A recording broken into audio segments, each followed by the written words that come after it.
Que dit la Bible sur l'enlèvement des chrétiens? Matthieu 13 du verset 24 à 27 dit « Mais en ces jours-là, après les tribulations, le soleil sera obscurci, et la lune ne donnera pas sa lumière, et les étoiles du ciel tomberont, et les pouvoirs qui sont dans le ciel seront secoués. Et alors ils verront le Fils de l'homme venant dans les nuages, avec grand pouvoir et gloire.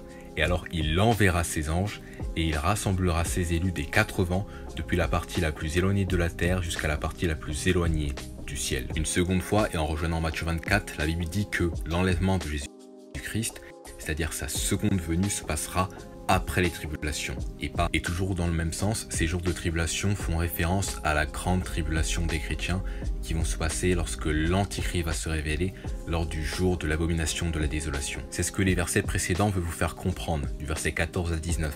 Mais quand vous verrez l'abomination de la désolation dont le prophète Daniel a parlé se tenant où elle ne doit pas être, que celui qui lit comprenne, alors que ceux qui sont en Judée s'enfuient dans les montagnes, et que celui qui est sur le toit ne descende pas dans la maison et n'y entre pas pour emporter quoi que ce soit de sa maison, et que celui qui est au champ ne retourne pas en arrière pour emporter son vêtement.